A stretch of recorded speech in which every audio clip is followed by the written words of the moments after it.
Hello வணக்கம், welcome back to my channel. நீங்க பார்த்துட்டு இருக்கிறது ஸ்வாதி விளாக்ஸ். ஸ்வாதி விளாக்ஸ்ல இன்னைக்கு என்ன பார்க்க போறோம் அப்படின்னு பாத்தீங்கன்னா, என்னோட டே ரொட்டீன் என்ன அப்படிங்கறத பார்க்க போறோம்.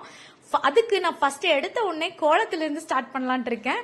காலையில எந்திரிச்சு 5 மணிக்கே நான் எழுந்து கோலம் எல்லாம் போட்டுட்டேங்க. பாருங்க என்னோட கோலம் எப்படி இருக்கு அப்படின்னு சொல்லிட்டு. 5 மணிக்கு இருட்டா இருக்கும், ஷூட் பண்ண முடியாதுன்னு சொல்லிட்டு அதுக்கப்புறம் நான் ஒரு 7-8 மணிக்கு வெளியே வந்து நான் ஷூட் பண்ணியிருக்கேன். பாருங்க நல்லா இருக்கா. அதுக்கப்புறம் பாத்தீங்கன்னா டாகுக்கு வந்து எங்க வீட்டுக்கிட்ட நிறைய டாக்ஸ் இருக்கு. இந்த வெயில் காலத்துல அதுக்கு கண்டிப்பா தண்ணி வைக்கணும் அப்படிங்கிறதுக்காக நான் 2 பாட் வாங்கியிருக்கேன். அதுல பாத்தீங்கன்னா ஒண்ணுல தண்ணியும் ஒண்ணுல சாதமும் வச்சிருக்கேன். பாருங்க அதுக்குள்ள எறும்பு வந்துருச்சு. மறுபடியும் வேற சாப்பாடு மாத்தி போடணும். அதுக்கப்புறம் பாத்தீங்கன்னா என்னோட டே ரொட்டீன்ல இன்னைக்கு நான் சாம்பார் வைக்கலாம் அப்படின்னு சொல்லி நான் பிளான் பண்ணியிருக்கேன். இன்னைக்கு சாம்பார் வைக்கிறதுக்கு ஒரு பானையில வந்து துவரம் பருப்பை நல்லா வாஷ் பண்ணிட்டு அதுல பூண்டு, மிளகு, சீரகம் போட்டிருக்கேன். கொஞ்சம் தண்ணி ஊற்றி மஞ்சத்தூள், உப்பு போட்டு நல்லா ஆயில் போட்டுக்கிறேன். ஏன்னா என்ன பாத்திரத்துல நம்ம வந்து பருப்பு வச்சாலும் கண்டிப்பா ஆயில் ஊத்திடணும். ஆயில் ஊத்திட்டோம்னா மேல வலிஞ்சு வராது. இப்போ ஒரு சைட்ல பாத்தீங்கன்னா நான் கத்திரிக்காய், முருங்கைக்காய், தக்காளி, வெங்காயம், பச்சை மிளகாய் இதெல்லாம் ரெடி பண்ணி வச்சிருக்கேன். கத்திரிக்காய், முருங்கைக்காய் போட்டு சாம்பார் தான் வைக்க போறேன் இன்னைக்கு லஞ்சுக்கு. அதுக்கு ஒரு பேன்ல எண்ணெய் கோகனட் ஆயில் தான் நான் ரெகுலரா யூஸ் பண்ணுவேன். போட்டு கடுகு போட்டு வெந்தயம் போட்டிருக்கேன். வெந்தயம் கரியறதுக்கு முன்னாடியே ஆனியன் போட போறேன். ஆனியன் போட்டு நல்லா டோஸ்ட் பண்ணிக்கிறேன். டோஸ்ட் பண்ணதுக்கு அப்புறமா அதுல பச்சை மிளகாய், கருவேப்பிலை போட்டு நல்லா மிக்ஸ் பண்ணி விட்டுக்கிறேன்.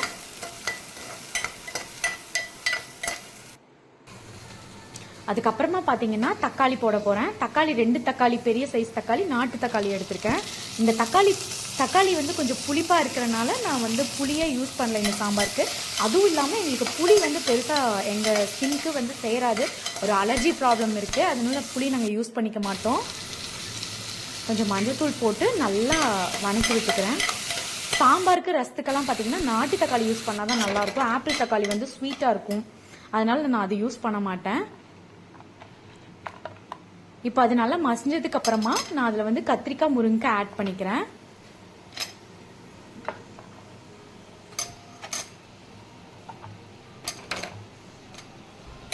நல்லா ஆட் பண்ணிட்டு அதை மிக்ஸ் பண்ணி விட்டுக்கிறேன்.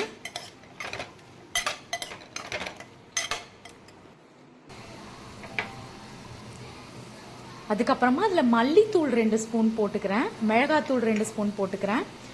மிளகா நான் அதிகமா சேர்க்க மாட்டேன், ஏன்னா என்னோட சாம்பார் தூள்லயே வந்து மிளகா அதிகமா இருக்கும். அதனால வந்து நான் மிளகாத்தூள் கம்மியாக தான் நான் சேர்த்துக்கிறேன். 2 ஸ்பூன் தான் நான் சேர்த்துக்கிறேன். மிக்ஸ் பண்ணி விட்டுக்கிறேன். நல்லா அந்த மசாலாவோட சேர்ந்து அந்த கத்திரிக்காவும் முருங்கைக்காவும் ஒரு பச்சை வாசம் இருக்கும். அது மிக்ஸ் பண்ணும்போது ஒரு ஸ்மெல் வரும் பாத்தீங்களா, அந்த முருங்கைக்காவோட ஸ்மெல் அவ்வளோ சூப்பரா இருக்குங்க அந்த ஸ்மெல்லு. அதுக்கப்புறம் நான் அதுல கொஞ்சம் நல்லா மசாலாலாம் ஆட் பண்ணி நல்லா மிக்ஸ் பண்ணி விட்டுக்கிறேன். மிக்ஸ் பண்ணி விட்டுட்டு இந்த காயை கொஞ்சம் நம்ம பாயில் பண்ணலாம், வேக வைக்கலாம். பக்கத்துலயே பாத்தீங்க அப்படின்னா அடுப்புல பருப்பு வெந்துட்டு இருக்கு. ஏன் நான் தனியா வச்சேன்னு பாத்தீங்கன்னா, வேல்பாறைக்கு வந்து நான் நெய் போட்டு அது சாதத்துல ஊட்டி விடுவேன். அதுக்காக சரி தனியா வச்சிட்டோம் அப்படின்னா அதை தனியா எடுத்துக்கலாமே. இதுல நம்ம கொஞ்சம் காரம் ஆட் பண்ணியிருக்கேன். அவன் காரம் நான் சாப்பிட மாட்டான். அதனால இப்ப பாத்தீங்கன்னா புதுசா நான் ஒரு சாப்பர் வாங்கியிருக்கேன். கேரட், பீன்ஸ் இதெல்லாம் கட் பண்றதுக்கு, பொடி பொடியா கட் பண்றதுக்காக ரொம்ப நல்லா ஒர்க் அவுட் ஆகுது. இது நான் ஒர்க் ஆகுமா அப்படின்னு நினைச்சு பார்க்கலாம், சரி எந்த அளவுக்கு அது சாப் பண்ணி கொடுக்குதுன்னு பார்த்தா வேற லெவலுங்க, சூப்பரா அது ஒர்க் ஆகுது. நல்லா இருக்கு அந்த சாப்பரு. ஸோ ரொம்ப ஈஸியா வேலை முடிஞ்சிச்சு. இல்லைன்னா குட்டி குட்டியா கத்தி வச்சு ரொம்ப குட்டி குட்டியா நான் கட் பண்ணிட்டு இருப்பேன். பாருங்க கேபேஜ், பீன்ஸ் போட்டு ஒரு கதம்ப பொரியல் ரெடி பண்ணிருக்கேன். ரொம்ப சூப்பரா வந்துச்சு, எனக்கு ரொம்ப பிடிச்சிருந்துச்சு. ஒரு சைடு பாத்தீங்கன்னா காய் கொஞ்சம் வெந்துருச்சு, பருப்பும் நல்லா வெந்துருச்சு. நல்லா ஸ்மெல் சூப்பரா இருக்கு. வாவ். பருப்பு இப்ப தம்பிக்கு தனியா நான் ஒரு பாத்திரத்துல எடுத்து வச்சுக்கிறேன். அவனுக்கு தால்னா ரொம்ப பிடிக்கும், நெய் போட்டு கொடுத்தா ரொம்ப ரசிச்சு சாப்பிடுவான், அதனால எடுத்து வச்சுக்கிறேன். இப்ப அந்த பருப்பு எடுத்து நான் இதுல ஊத்திக்கிறேன். இது ரெண்டும் சேர்த்து ஒரு 15 மினிட்ஸ் நல்லா குக் ஆகணும். எனக்கு காய் அரைவேக்காடோடு தான் இருக்குது, பருப்பும் அப்படி தான் இருக்குது. அதனால் இன்னும் கொஞ்சம் நல்லா வேகணும். இப்போ வந்து வெங்காயமும் பொரியலுக்கு வந்து நான் சின்ன வெங்காயமும் சாப் பண்ணி வச்சுட்டேன். ரொம்ப அழகாக வந்துச்சு. ஒரு பேனில் ஆயில் போட்டு, ஆயில் நல்லா காஞ்சதுக்கப்புறமா கடுகு போடுறேன். கடுகு நல்லா வெடிச்சிருச்சு.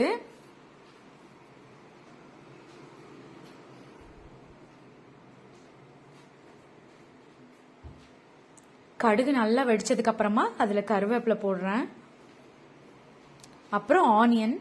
இந்த இதுக்கு பொரியலுக்கு வந்து நான் மிளகாய் சேர்க்கல, ஏன்னா இது வந்து நான் பாரிக்கும் கொடுப்பேன். அதனால நான் வந்து மிளகாய் சேர்க்க மாட்டேன். மோஸ்ட்லி எங்கள் வீட்டு சமையலில் பார்த்தீங்கன்னா கொஞ்சம் காரம் கம்மியாக தான் இருக்கும். அது பாரிக்கும் கொடுக்கறனால அவனுக்கு இன்னும் பெருசாக நான் மிளகோட காரம் அவன் வந்து சாப்பிட்டுக்குவான், பெப்பர் சாப்பிட்டுப்பான். ஆனால் இந்த மிளகாய் இன்னும் நான் ட்ரை பண்ணதில்லை அவனுக்கு. நல்லா வெங்காயம் நான் ரோஸ்ட் பண்ணிக்கிறேன். நல்லா ரோஸ்ட் ஆனதுக்கப்புறமா அந்த வெஜிடபிள்ஸ் எல்லாம் எடுத்து ஆட் பண்ணிக்கலாம். ஆட் பண்ணி நல்லா மிக்ஸ் பண்ணிக்கிறேன். இதில் நல்லா சால்ட் எல்லாம் வேணுங்கிற அளவுக்கு போட்டு நல்லா நான் மிக்ஸ் பண்ணி விட்டுக்கிறேன். இதில் நான் தண்ணி ஆட் பண்ணவே மாட்டேன், தெளிக்க கூட மாட்டேன். ஜஸ்ட் அந்த ஸ்டீம்லேயே வந்து அது வெந்துடும். சிம்லேயே வச்சிருவேன். அது ஒரு கொஞ்சம் ஸ்லோ குக்கிங் ஆனாலும் பரவாயில்ல. எப்பவுமே ஃபாஸ்ட் குக்கிங் பண்ணுற எந்த ஃபுட்டுமே அது ஹெல்த்தின்னு நான் சொல்ல மாட்டேன். ஸ்லோ குக்கிங் பண்ணோம்னா நல்லாயிருக்கும். அதுக்கு இப்போ ரசத்துக்கு வந்து நான் வந்து புளியும் தக்காளியும் எடுத்து ஊற வச்சுக்கிறேன். ஊற வச்சு கரைச்சி ரெடி பண்ணிட்டேன். இப்போ வந்து ஒரு அடுப்பில் வந்து பேன் வச்சு கடுகு, பூண்டு, மிளகு, சீரகம் எல்லாமே போட்ட வெங்காயம் எல்லாமே தோலோடு இடிச்சிருக்கேன். ரசத்துக்கு வந்து அந்த தோலோடு இடிச்சிங்க அப்படின்னா அந்த ஃப்ளேவர் வேறு லெவலில் இருக்கும். இப்போ நம்ம கல்யாண வீட்டிலலாம் பாருங்கள், அவசரத்தில் வெங்காயம் பூண்டெல்லாம் உரிச்சா போட்டுட்ருக்காங்க. இல்லை, ஜஸ்ட் அவங்கள இடித்து ஆட் பண்ணிக்குவாங்க. அதுதான் நம்மளுக்கு அந்த டேஸ்ட்டே கொடுக்குது. நம்ம இந்த மாதிரி விஷயம் வந்து நம்ம அதுலேருந்து நம்ம ஃபாலோ பண்ணிக்கலாம். பூண்டோட தோலும் வெங்காயத்தோட தோலும் அப்படியே போட்டிங்கன்னா ரொம்ப நல்லாயிருக்கும். இல்லை, மஞ்சத்தூள், உப்பு போட்டு கரைச்சி வச்சு இந்த புளி தண்ணியை ஊற்றி நல்லா நான் மிக்ஸ் பண்ணிக்கிறேன். நல்லா கொதி வந்ததுக்கு அப்புறமா கொத்தமல்லி தழை தூவி ஆஃப் பண்ணிக்கிறேன். அதுக்கப்புறம் குழம்புக்கு ஒரு தாளிப்பு கொடுத்துடலாம். குழம்புக்கு பார்த்தீங்கன்னா வரமிளகா, கடுகு, கருவேப்பிலை, பெருங்காயத்தூள் போட்டு நான் ஒரு தாளிப்பு கொடுத்துக்கிறேன். என்னதான் நீங்கள் குழம்ப வந்து ஃபஸ்ட்டே நீங்கள் தாளிச்சாலும், காயெல்லாம் போட்டு தாளிச்சாலும், ஃபைனலாக நீங்கள் ஒரு தாளிப்பு கொடுக்கும்போது அது ரொம்ப நல்லாயிருக்கும். இப்போ பாருங்க, அலங்கோலம் ஆயிடுச்சு என்னோட கிச்சனே. அப்பா அப்படின்னு இருக்கு. இதை பார்த்தா எனக்கு பயமா இருக்கு க்ளீன் பண்றதுக்கே. ஆனால் க்ளீன் பண்ணி தான் ஆகணும். பாரியும் பார்த்துட்டு கிச்சனையும் பார்க்கறதுனால என்னால் கரெக்டாக அதை வந்துட்டு ஒவ்வொன்றும் பண்ணி முடிச்சதுக்கப்புறம் டக்கு டக்குன்னு கழுவியெல்லாம் என்னால் வைக்க முடியல. வேலையெல்லாம் முடிஞ்சுது. அதுக்கப்புறமா நான் இப்போ வந்து எல்லாத்தையும் எடுத்து க்ளீன் பண்ண ஆரம்பிச்சிட்டேன். ஆனால் எனக்கு உண்மையாலுமே எனக்கு பிடிச்ச ஒர்க் எதுன்னு கேட்டிங்கன்னா இந்த க்ளீனிங் ஒர்க் எனக்கு ரொம்பவே பிடிக்குங்க. அது க்ளீன் பண்ணி முடிச்சதுக்கப்புறம் ஒரு ரிலாக்ஸ்டாக இருக்கும். அப்பா எல்லாமே முடிஞ்சதுடா சாமி அப்படின்னு சொல்லிட்டு ஃபுல்லாக நான் எல்லாம் எடுத்து அடுப்பு எல்லாமே நான் க்ளீன் பண்ண ஆரம்பிச்சிட்டேன். அது ஒவ்வொரு டைமும் குக்கிங் முடிச்சதுக்கப்புறம் இந்த மாதிரி க்ளீன் பண்ணி வைக்கும்போது சூப்பராக இருக்கும். அந்த டே ஃபுல்லுமே அது அப்படி க்ளீனாக வச்சுப்பேன் நான் கிச்சனை. டெய்லியுமே மார்னிங் அந்த பிரேக்ஃபாஸ்ட் லஞ்ச் முடிச்சதுக்கப்புறமே இந்த வேலையை நான் பார்த்துருவேன். அதுக்கப்புறம் நிறைய பாத்திரம் விழுந்துருச்சுங்க. நான் கழுவ ஆரம்பிச்சிட்டேன். எக்கச்சக்கமாக விழுந்திருக்கு பாருங்க பாத்திரம். ஒரு பாத்திரம் எனக்கு சிங்க்ல இருந்தாலும் பிடிக்காது. க்ளீனாக இருக்கணும். சிங்க் முதல் கொண்டு அது ரொம்ப க்ளீனாக இருக்கணும். கண்டிப்பாக அப்படி நம்ம வச்சுக்கிட்டோம்னா ஒரு மைண்ட் ஒரு மாதிரி ஃப்ரீயாக இருக்குங்க. இல்லைன்னா வச்சுக்கோங்களேன், 2 தட்டை போட்டுட்டு போய் சரி படுக்கலாம் அப்படின்னு ரெஸ்ட் எடுத்தாலும் மைண்டில் வந்து ஓடிட்டே இருக்கும். போய் அந்த 2 பிளேட்டை கழுவி வச்சுட்டு வந்து படுப்போ அப்படின்னு சொல்லி என் மைண்டில் ஓடிட்டே இருக்கும். அது ஆக்சுவலாக அது நல்லதா கெட்டதான்னு எனக்கு தெரியல. ஆனால் என் மைண்ட் செட் அப்படிதான். ஆனால் ஃபுல்லாக க்ளீன் பண்ணி முடிச்சிட்டேன் பாருங்களேன். அது க்ளீன் பண்ணி முடிச்சாலும் 3 அடுப்பில் என்னடா வெந்துட்டு இருக்கு அப்படின்னு போய் பார்க்குறான். பக்கத்தில் போய் பாருங்க, வாங்க பார்க்கலாம். ஒன்று வந்து ஆலாக்கு வந்து சிக்கன் பாயில் ஆகிட்டு இருக்கு, ஒன்று சுடு தண்ணி, ஒன்று எக்கு. சரி, இதை ஃபைனலாக வச்சு விட்டுக்கலாம் அப்படின்னு சொல்லிட்டு ஃபைனலாக வச்சுட்டேன். இப்போ எல்லாமே டைனிங் டேபிளுக்கு வந்துருச்சு. வாங்க போய் பார்க்கலாம். குக்கரில் சாதம் வச்சுட்டேன். சாம்பார் பாருங்க மணக்க ரெடி ஆயிடுச்சு. அந்த பெருங்காயத்தூள் போட்டதுக்கு அப்புறமா அந்த சாம்பார்லேருந்து ஒரு வாசம் வருமே, அப்பா செம்மையா இருக்கும். அப்போ பொரியல், கதம்ப பொரியல் ரெடி ஆயிடுச்சு. கேரட், பீன்ஸு, கேபேஜ் எல்லாம் போட்ட பொரியல், அப்புறம் தக்காளி புளி ரசம் எல்லாமே ரெடி ஆயிடுச்சு. முறுக்கு அடிஷ்னலாக எடுத்து வச்சிருக்கேன். அவர் வரதுக்காக வலிமேல் விழி வைத்து காத்துட்டு இருக்கேன் நான். இப்போ அவர் வந்துட்டாரு. இப்போ பரிமாற போறேன். என்னதான் இருங்க, இந்த மாதிரி நம்ம சமைச்சு வச்சுட்டு அவங்களுக்கு பரிமாறும் போது அவ்வளோ ஹாப்பியா இருக்கும் மைண்டு. அதை சாப்பிட்டுட்டு அவங்க ஏதாவது சொல்லுவாங்களா அப்படின்னு சொல்லி நம்ம ஏங்குவோம். ஆனா அவங்க ஒண்ணுமே சொல்ல மாட்டாங்க. சம்டைம்ஸ் சொல்லுவாங்க, சம்டைம்ஸ் சொல்ல மாட்டாங்க. ஏன்னா நம்ம ரெகுலரா அதை பண்ணிட்டே இருக்கோம்ல, அதனால அது அவங்களுக்கு பெருசாவே தெரியாது. புதுசா பண்ணும்போது அது தெரியும்.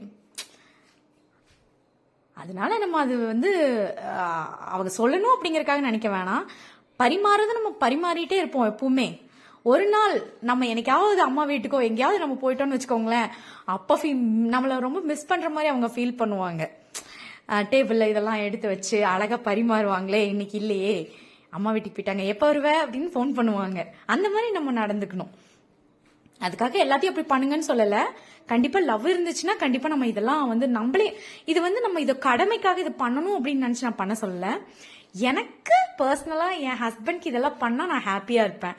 எனக்கு அது ரொம்ப இம்ப்ரெஸ் பண்றது எனக்கு ரொம்ப பிடிக்கும் அவரை. அதுக்காக நான் இது பண்றேன், அவ்வளவுதான். நீங்களும் அதே மாதிரி இருக்கீங்கன்னா கண்டிப்பா கமெண்ட் பண்ணுங்க எனக்கு. இது சாப்பிட்டதுக்கு அப்புறமும் அவர் என்ன பண்ணாருன்னா, எனக்கு வந்து எக்கு பத்தல, எனக்கு பாயில்டு எக் சரி இருக்கட்டும், ஓகே, எனக்கு ஒரு கலக்கி போட்டு கொடுத்துரு அப்படின்னு சொல்லி சொன்னாரு. சரி ஓகே அப்படின்னு சொல்லிட்டு கலக்கி போட்டு தந்துட்டேன் அவருக்கு. அது ஒரு மாதிரி ஹாப்பி. எனக்கு என்னதான் இருந்தாலுமே நான் எனக்கு குக் பண்ணும்போது ஆசைப்பட்டு அவங்க வந்து எனக்கு இது வேணும் அது வேணும்னு கேட்டாங்கன்னா, அது யாரா இருந்தாலும் சரி, என் ஹஸ்பண்ட் இல்லை, வீட்டில் அம்மாவா, தங்கச்சியா, சிஸ்டரா, யாரா இருந்தாலும் எனக்கு ஓகே. அவங்க சாப்பிட்டு இருக்கும்போது எனக்கு இது வேணும் அப்படின்னு என்கிட்ட கேட்டாங்கன்னா பரவாயில்ல, நான் செய்யற மெத்தட் அவங்களுக்கு ரொம்ப பிடிக்குது, தான் என்கிட்ட கேட்குறாங்க அப்படின்னு சொல்லிட்டு அதை நான் ரொம்ப ரசிச்சு செஞ்சு தருவேன். அவங்க கலக்கி கேட்டதை நான் ஒரு வேலையாவே உண்மையாலுமே நினைக்கல. நான் ஒரு லவ்வோட அதை நான் பண்ணிட்டேன். அது எனக்கு ரொம்ப ஹாப்பி தான். மைண்டுக்கு அவங்க கேட்குறாங்க, அதை நான் பண்ணி கொடுக்குறது எனக்கு ரொம்ப ஹாப்பி. ரொம்ப ஹாப்பி மைண்டாக நான் பண்ணித்தரேன். அதுக்கப்புறமும் எப்படியோ எல்லாமே முடிஞ்சு அவர் ஆஃபீஸ் போயிட்டாரு. அதுக்கப்புறம் நானும் பாரியும் நல்லா குளிச்சு கிளம்பிட்டு, அவனும் தூங்கி எந்திரிச்சிட்டான், சாப்பாடு ஊட்டிட்டேன், கிளம்பிட்டோம் வெளியே. சரி வெளியே போகலாம் எங்கேயாவது அப்படின்னு சொல்லிட்டு பக்கத்தில் இருக்கிற ப்ரோசோன் மால் போகலாம் அப்படின்னு சொல்லி பிளான் பண்ணி கிளம்பிட்டேன். அங்கே தம்பி விளையாடுறதுக்கு ஒரு இடம் இருக்கு, அங்கே கூப்பிட்டு போனால் ரொம்ப ஹாப்பி ஆயிடுவான். அதனால நாங்கள் 2 பேரும் கிளம்பிட்டோம். அப்படியே போயிட்டு இருக்கோம் ஜாலியா. ஒரு 3:30 4 o'clock இருக்கும். 4க்கு போனோம்னா ஒரு 2 hours நல்லா விளையாட வச்சு வந்துடலாம். எனிவேஸ் இதுதான் எங்களோட இன்னைக்கு ரொட்டீன். ஃப்ரெண்ட்ஸ், தேங்க்யூ ஃபார் வாட்சிங். வீடியோ உங்களுக்கு பிடிச்சிருக்கு அப்படின்னா லைக் பண்ணுங்க, ஷேர் பண்ணுங்க, கமெண்ட் பண்ணுங்க, மறக்காம அந்த பெல் ஐகானை கிளிக் பண்ணுங்க.